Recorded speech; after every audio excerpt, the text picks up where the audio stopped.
Our next conversation turns from the market itself to the institutions that help define cultural visibility and historical permanence. These larger cultural ecosystems often determine which artists are preserved, studied, exhibited, and ultimately woven into the canon. Over the past 2 decades, Latin American art has gained significant traction within major museums and global cultural institutions. Yet U.S. Latino artists, often working within many of the same artistic lineages, histories, and hemispheric realities, continue to face uneven levels of institutional recognition and long-term investment. So what explains that gap? What responsibilities do museums and cultural institutions carry at this particular moment? And what does meaningful structural change actually look like beyond statements of support or temporary visibility? This panel brings together leaders from across the curatorial, institutional, and collecting worlds to examine how the cultural ecosystem is evolving and where new opportunities for access, acquisition, and sustained investment may emerge. Moderating today's discussion is Maximiliano Duron, Senior Editor at Art News. Maximiliano is one of the leading voices covering contemporary art today with a particular focus on Latinx, queer, and underrepresented artists whose work is reshaping the cultural landscape. Through his writing and editorial leadership at Art News, he has helped elevate conversations around representation, collecting, and institutional accountability across the art world. Now, Max is going to tell you a little bit more about each of our panelists, but just quickly, Sylvia Cubignan, Executive Director of the Bass Museum of Art in Miami Beach, joins us here today. Irene Gelfman, Global Curator at Pinta. Patricia Hanna, Director of the Jorge M. Perez Collection and El Espacio 23. And Susana V. Temkin, Interim Chief Curator at El Museo del Barrio. Please join me in welcoming our distinguished moderator and panelists.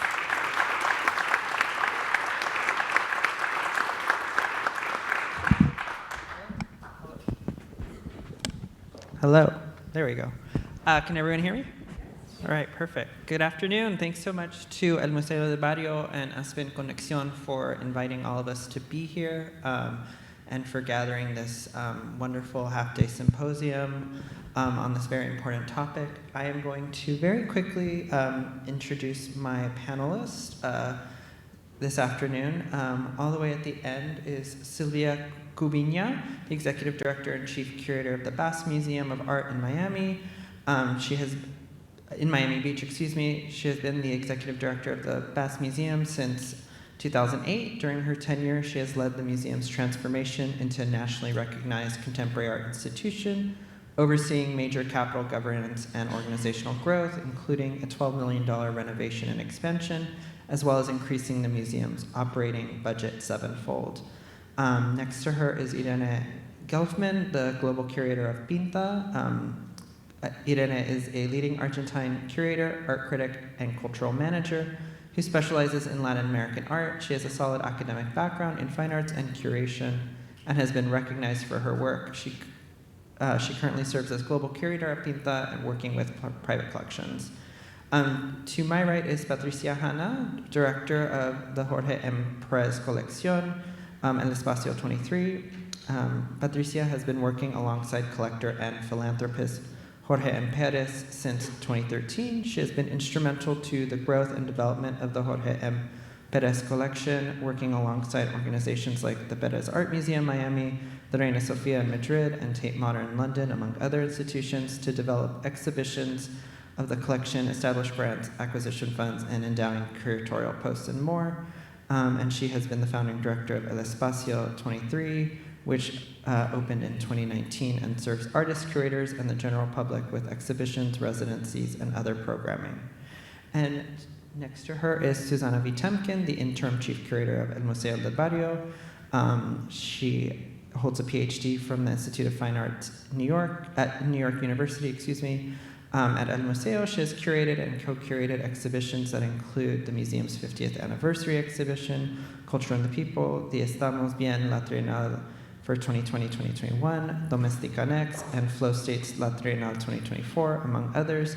She's also the curator of the exhibition on view in the museum right now, Sophie Rivera Double Exposures, as well as the editor of its accompanying monograph. Thank you for bearing with me as I powered through those biographies. And so, I want to start the conversation today by thinking about the panel we heard previously and thinking about the role that the market plays in relation to institutional frameworks that we see and how those two have somewhat of a symbiotic relationship within the larger arts ecosystem.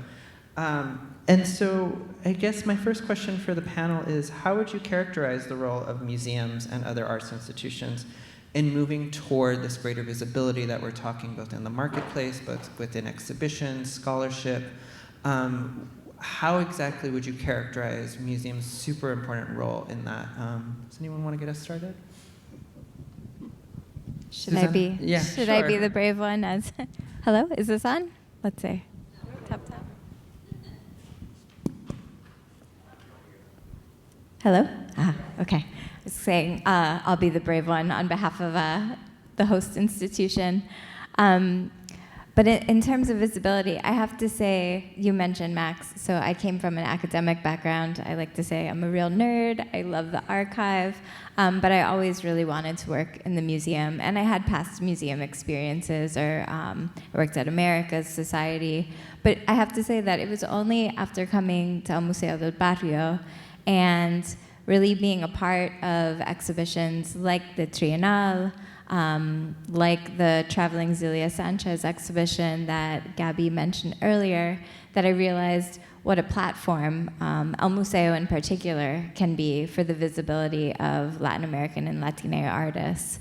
For example, with the Triennale, the first Triennale, shortly after featuring some of the artists, we witnessed their work finally being acquired by major mainstream institutions, thinking of someone like a Joey Terrell, an artist who I was actually shocked.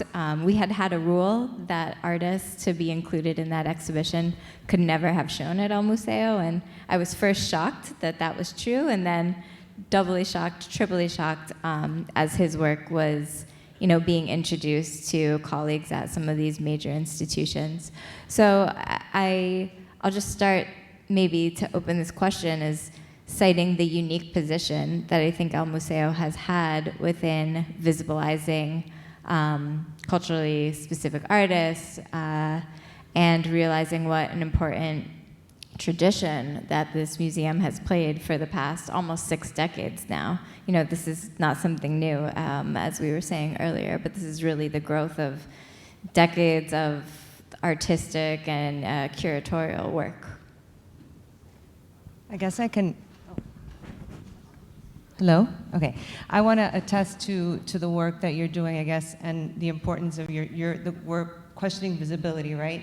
And I think that we talked about the market and we talked about sales and record sales and these works entering collections, but these works need to be seen. So how do people even know they exist if they don't go to institutions and museums? And I guess I kind of echo your sentiments because we actually bought works that we saw here in the last triennial, Carmen Argote being an example, or Esteban Cabeza de Vaca. So it's kind of that ecosystem where you, maybe as a culturally specific institution, are adding to the curatorial research that we then look at and then incorporate into our broader collection.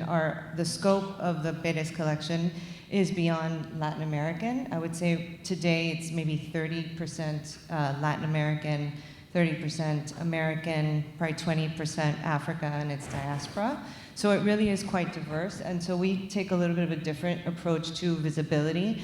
When we acquire these artists, we want to include them in exhibitions, but we want to include them like not linear, more into inserting them into a narrative that's more global. So if you walk into an exhibition at El Espacio, even the show we have up now, you walk into the foyer area and you have Alberto Arboleda next to an Alex Katz, next to a Per Kirkeby and a Marlene Hoffman from Colombia. So I think for us, our approach is, in terms of visibility, is to really insert these artists into a more global conversation. Sylvia, how would you say that as an institution that's more focused generally on contemporary art? So similar to what Patty just said, it's contextualizing. So the best contextualizes Latino and Latin American artists within a larger framework, a more global framework. But one of the things that I wanted to talk about that the BAS does in terms of what our role is, we very specifically work with commissioning artists. And so that is much of our forte. One of the first questions we ask artists are, what is your dream? What is that work of art that you've always wanted to create?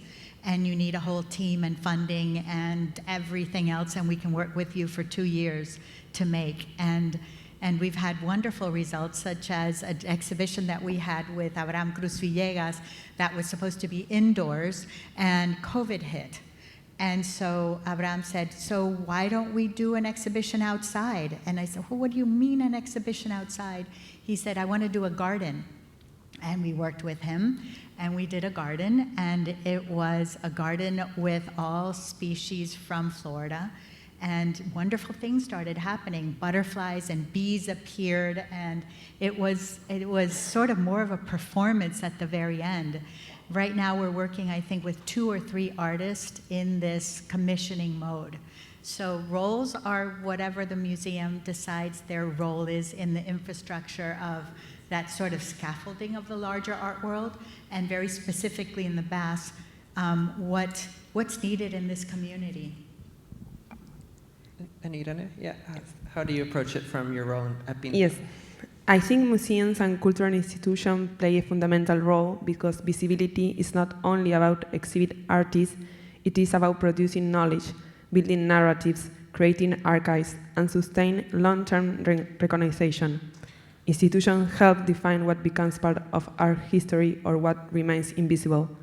Even though Pinta is not an art institution or a museum, Pinta has gone from being just a fair in the market that presents Latin American artists to becoming a continental platform that actively connects and strengthens the region's cultural ecosystems.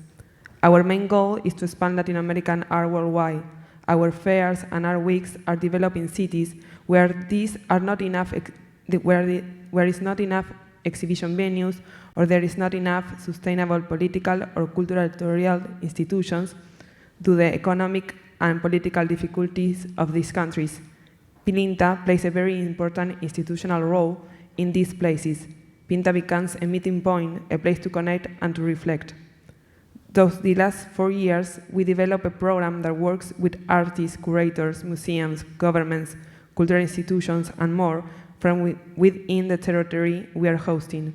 Such efforts already exist, but we enhance and empower these efforts by combining them with hand-picked reference from the region and from abroad, such as Museo Reina Sofía, Museo del Barrio, MoMA, and many others, and also multiply their exposure with our digital and physical platform to give them unprecedented visibility. We work with curators that are doing a significant job in the region, like Juan Canela, Adriana Almada, Emiliano Valdés, Hilaria Conti, Miguel López, Cuauhtémoc Medina, Rafael Fonseca, curators that are developing programs in key institutions to enhance and give greater visibility to the different artists of the regions. We put them in contact with galleries and Latino and Latin American artists who participate in our fairs, creating bridges between the different cities where we have seat food. This way we map a larger and more solid understanding to enhance efforts and create synergy in an unprecedented way. With the kind of actions, these are galleries from Asunción, Panama, Salta, Quito, and many more that later participate in Pinta Miami for the first time. An expanded network and market, therefore Pinta is necessary link for these emerging artists and galleries to make it to the next landmark. Thank you so much for all of your, beautiful responses. And we kind of discussed strategies that each of you have approached toward visibility. I'm curious if you can perhaps give one short example about a hurdle you've faced within your own institution in terms of trying to navigate these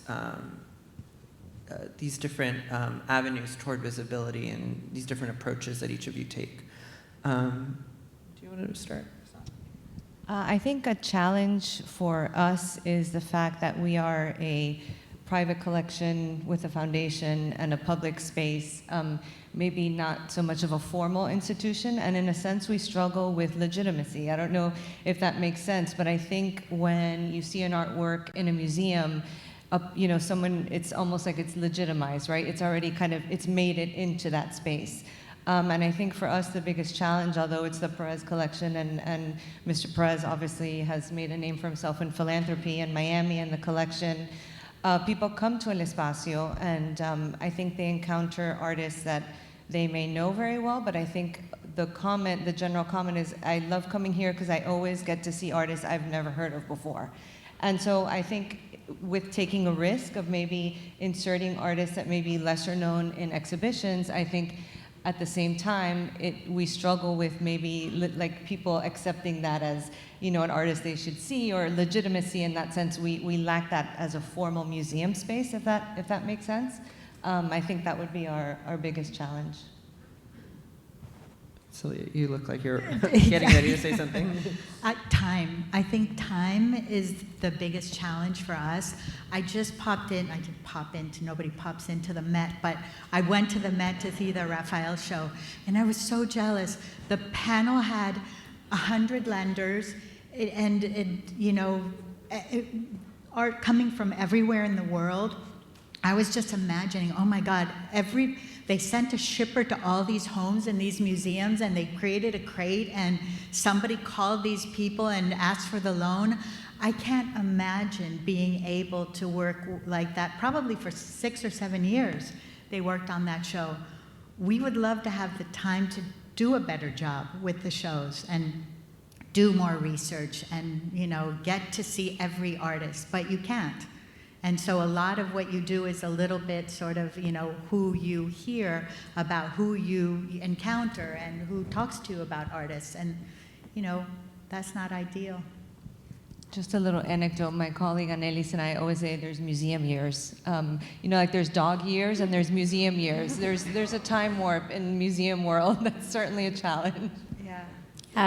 Just to piggyback off of that, I think the BAS and El Museo, we share our small but mighty scale, right? And I feel so similarly about the time, resources in general, but time is a big one, especially when it comes to research. The show we have on view now, Sophie Rivera, is one of the shows that I've spent the most time with, almost 2.5 years. What a luxury. But when I talk to my peers, it's like, only 2.5 years? That's crazy. A lot of shows at our bigger institutions take 5+ years. But that's also, I think you'll agree, it's the luxury that we have. We can be very responsive. We can be agile. We have had the opportunity to really think critically about what's happening in the world and be able to produce, as the BAS does, incredible shows that sometimes I think if we had more time, maybe something different, maybe something better, maybe something worse would come out of that. So. Wonderful. And in our introductory remarks and on the previous panel today, we all learned a lot about how Latin American art has experienced such great, visibility and acceptance both within the art market and institutionally. And I feel like we can all agree that U.S. Latino art still very much lags behind on, both of those fronts, even though it is changing. I went to the Buffalo IKG show, and it's phenomenal. There's several other exhibitions that I've written about over the years that have, played a role in this. So we're seeing the change, but it's happening slowly. So my question for our panelists is, what do you think accounts for this lag? And based on your own thoughts prior to the panel and hearing our previous panel, what do you think you can learn from the lessons of Latin American art and how, that category has really been able to just take the art world by storm, I guess? I think that it's a little bit of an unfair comparison because you have the sheer population of Latin America. I looked it up, 670 million people.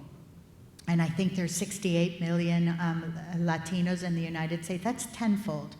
So you have the population, and for each country then you have their own ecosystem of support. So they have the collectors and the curators and the critics, and they have that entire engine working behind the artists to sort of help their careers move forward. And so comparing both is a little bit, I mean, it's not realistic, but it does happen. It's a little bit like when somebody comes to, you know, every year they come to Miami and they say, well, how would you compare your position, Miami's position, with London and Paris and New York? Well, you can't. You could do that. So I think the part of what we can learn is precisely that. Every country, for however small, has their whole engine behind these artists. Has, you know, curators and critics and some budgets and collectors. So I think creating that, which Museo del Barrio does so well, and I think all of us try a little bit to do, is really important, and it's the way forward.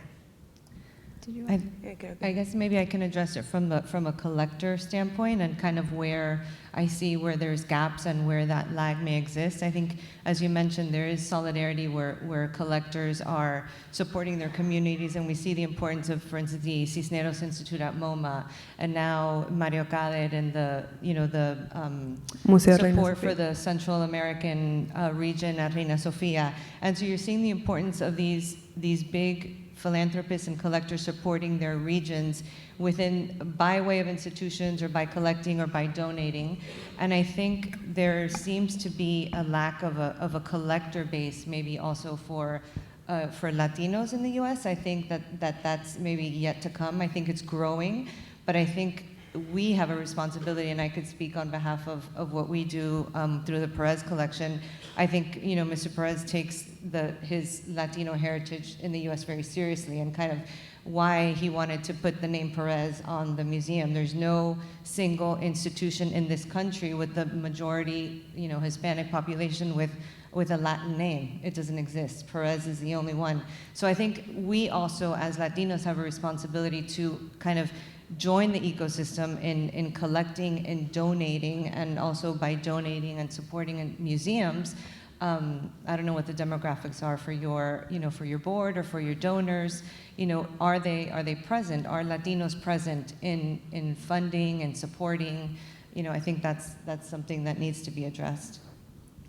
I wanted to go back to something that you mentioned, Sylvia, in you know, comparing, or an unfair comparison, right, between Latin America and Latinos in the U.S. And you said something about, you know, every nationality comes with their own curatorial set or artists, and that's something that, you know, personally, you know, I am second generation. My mother is Cuban. My father is U.S., Jewish. So I think that I come from maybe that I definitely identify with this idea of Latine, and I think it might be a generational situation. It might be a diasporic situation, but I personally don't feel like I have my national crew that I am a part of. I feel like I'm much more part of this diasporic next generation, and that generation is growing, and that infrastructure, just like, you know, I think the Cubans in Miami and Chicanos in LA, I think that we're all interacting more and more, we're coming together, and that is also where we're seeing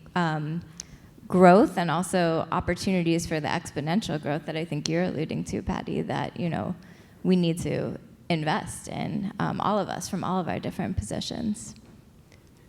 Yes, and although Latin American art is currently experiencing significant international visibility, there is still a profound lack of recognition for many artists, movements, and intellectual traditions across the region.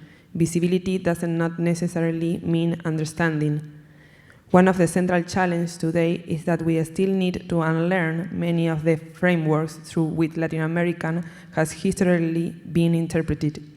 This is something I have learned through producing art weeks and fairs in cities such as Asunción in Paraguay, Panama City, and Lima, and through conversation with key cultural figures like Ticio Escobar, Gerardo Mosqueira, and Renber Shawarkani.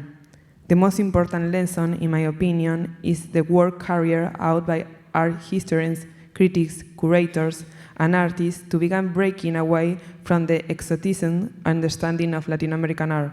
I think, for example, a work developed by Gerardo Mosquera through Beyond the Fantastic. This critical text demonstrates the danger of existentialism identities because that inevitably leads to exotizing them. There is not such a thing as Colombian art, or Mexican art, or Argentinian art. What exists is art produced from Colombia, from Mexico, from Argentina, and from very specific social, political, and cultural contexts. It is dangerous to fall into these essentialisms or to construct characters of identity. Building our own narratives and having cultural institutions and museums such as Malva, Mali, MAC de Panamá, el Museo del Arte Moderno en Medellín, el Museo del Chopo, doing the deep work of researching, preserving, disseminating, and defending these identities is fundamental. I believe one of the most important achievements in recent decades has been the network-based work developed across the region by institutions and initiatives such as Teoretica, the Central American Art Research Initiative from Museo Reina Sofía, and projects such as la Red de Conceptualismos del Sur. It proposed horizontal South-South dialogues and alternatives to dominate cultural narratives and resist the neutralization of critical artistic practice. And so I want to pick up on kind of what Sylvia and Susanna were kind of, don't want to say talking around, but in a way, I think what's really important here is thinking about how US Latino art has kind of, for better or worse, been piggybacked within Latin American art as a category, both within the art market and institutionally, and kind of how those labels, and then labels such as Latino, Latinx, Latine, Latino, Latina, with like the @ sign, all these generations that we've seen, different language formulations that have evolved. I'm curious if we can talk a little bit more about, not to like talk about labels because that's been a very fraught territory for the past decade, but to talk about kind of how those two categories, Latin American and Latino, can support each other and sometimes perhaps, let's say, distract from each other or, not necessarily help each other. Patty, are you looking at me? I think we can't even decide on what to call ourselves. And even in this panel, we probably disagree on what we're called. I think Latin American art has sort of decided that. We're Latin American artists, and let's move on from that. And I think that there's before we leave the gates, we're already talking about differences. And there are many differences. There are a lot of identity and politics and lots of differences. So I think that to get beyond that would be the first step. How do you get beyond that and get to the real work? I mean, I agree, because I always think the artist foremost, right? Like when I approach a show, I don't approach a show because it's a Latin American show or a Latine show or a Puerto Rican show or a New Yorker show, or you can divide it. It's because the art is what we need to be seeing right now. The artist is excellent.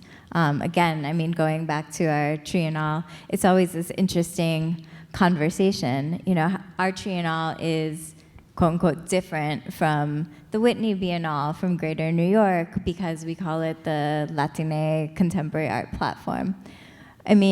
It is therefore somewhat identity focused. At the same time, I would argue that any of the artists in our Triennale could be in any of those other biennales, or the Sao Paulo Biennale, or Venice for that matter.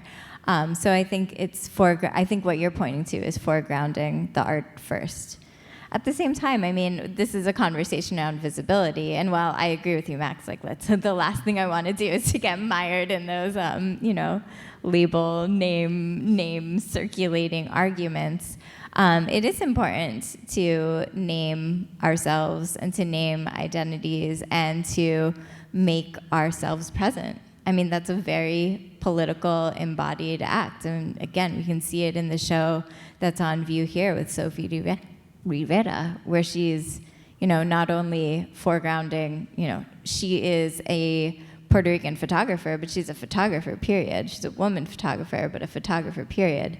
But she's also foregrounding her subjects, as worthy of representation, more than worthy of representation.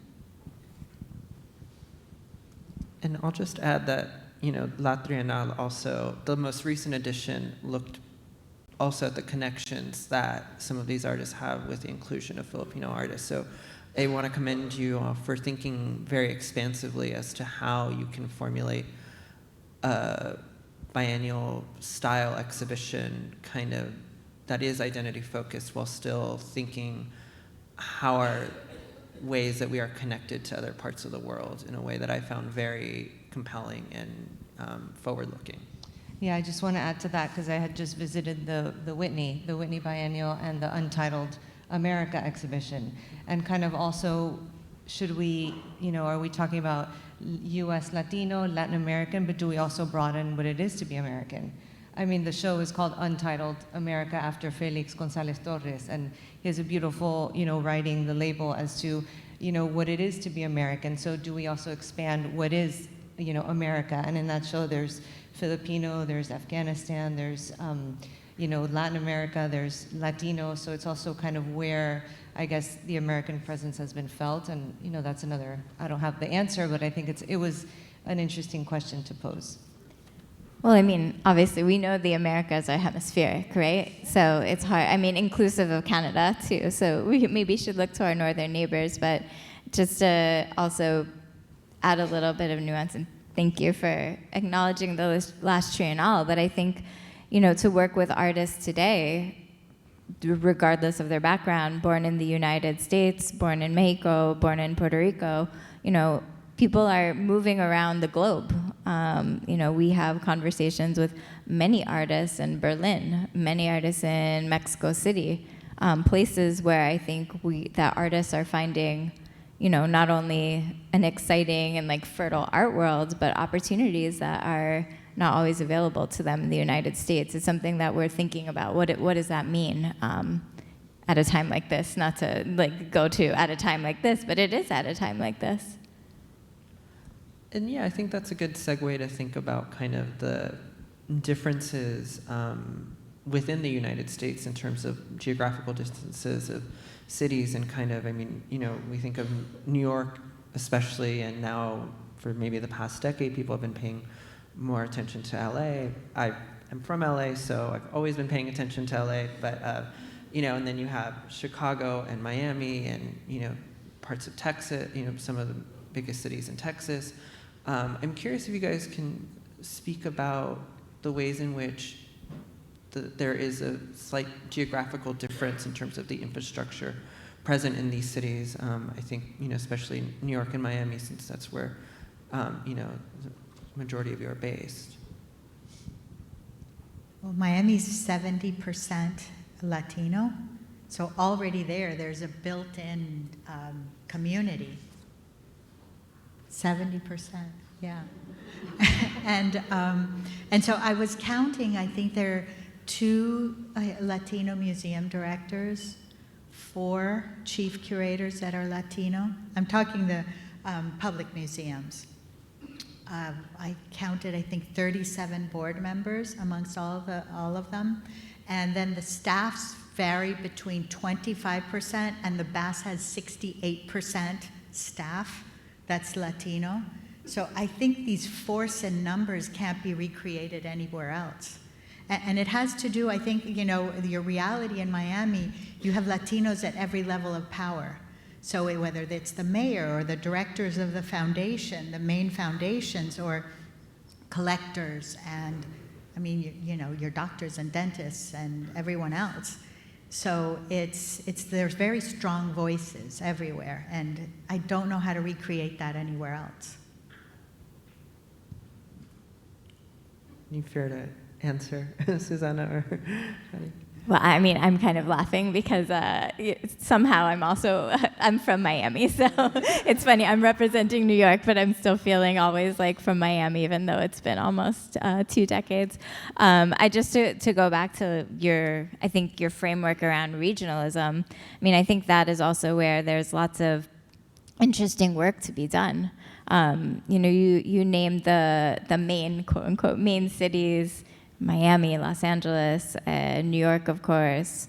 Chicago is an incredibly rich place. But I think there's also many artists working everywhere. As my mom always says, like Latino, we're everywhere. We just had a great studio visit with an artist based in Memphis, Tennessee. So I think, we all really need to do that work, but I think we also need to do a lot of work from the museum side to look beyond our immediate environments. I mean, New York is so rich, we could just show exclusively New York or even Nuyorican artists to keep narrowing it. But I think that the conversation, if we want to talk about the complexity that we're looking for when we're talking about visibility and representation, if we want to be complex and expansive, then we really need to make the effort to go outside of our own region and have those conversations. We'll be so much richer for it, I think. Yeah, and I think going back to Sylvia and your point is Miami is majority, Latino, but there's a lot of migrations. It's very transitional. It's very temporary. But I think for thinking about the institution and the exhibitions, is that there's very different experiences maybe from somebody who just arrived in Miami to the Chicano experience in LA. I mean, I think there's a very marked difference between East and West Coast, and I think we see that a lot in the production of art and artists in the work that they make. And so I think more to your point, it's also on us to make an effort to kind of bridge even the gap within the Latinos and understand the different contexts, from different geographical regions, because every experience is so different. Definitely. I think that's really, really important, Patty, but I also love the word complexity. You talked about complexity, and I think, and I've been, talking about all these numbers in Miami and how it's not a panacea. We don't have the complexity. We have first generation, maybe second generation museums. Philanthropy is very, very new. I think professionalization of our museums is, I want to say 15, 20 years, no more than that. So there's a lot that we need to learn from LA, Chicago, New York, and all of that. You've been at it for longer. Wonderful. And we're coming up to time, so I'm going to ask our final question in a nod to the title of this panel about, let's see if I can get it right, decolonizing the system in terms of visibility and invisibility. We've talked about the visibility and invisibility part within institutional frameworks today. So I want to ask, what we think the single most important step institutions can take today to truly, quote unquote, decolonize themselves and their relationships to Latino artists. Does anyone want to start? Do you want to go first, Eden? Well, I think we have to have the courage to think about the artistic language of the region from their own realities, resisting rigid disciplinary frameworks, external categorization, and homogenization readings. At the same time, collaboration and network building are essential. It is fundamental to foster exchange between museums, universities, curators, artists, and centers of knowledge without becoming isolated or only looking inward. At Pinta, we strongly believe in this approach. That is why we work closely with the curatorial ecosystem of the cities where we are operated, generating synergies and long-term collaborations. For example, we work with regional curators for different sections of our fairs and art weeks. Many of the curators we invite hold key roles in leading institutions such as Museo Reina Sofía, MAC de Panamá, La Nueva Fábrica, el Museo del Chopo, among others. This creates a strong institutional and intellectual foundations for galleries and artists to engage with. And one of our most innovative initiatives pairs two galleries from different cities in the region with a shared stand. This model encouraged curatorial dialogue, regional collaboration, and a more efficient use of resources, while also expanding professional networks and increasing visibility for artists and galleries across Latin America.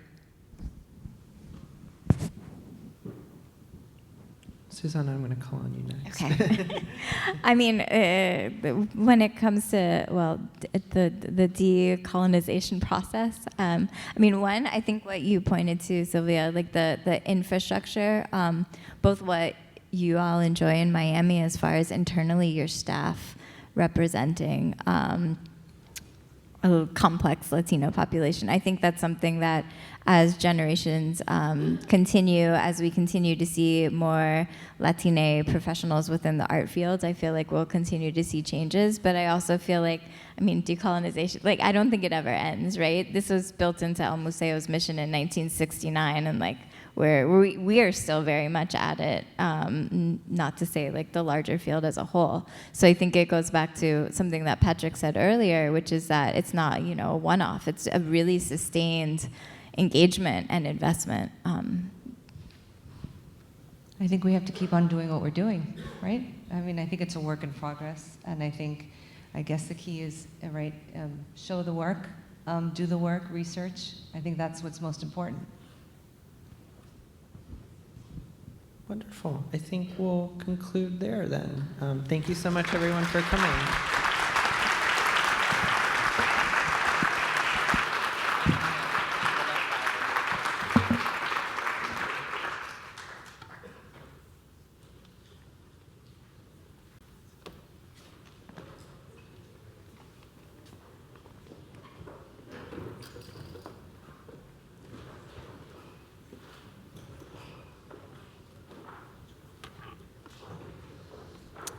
Thank you all for that really great and very insightful discussion.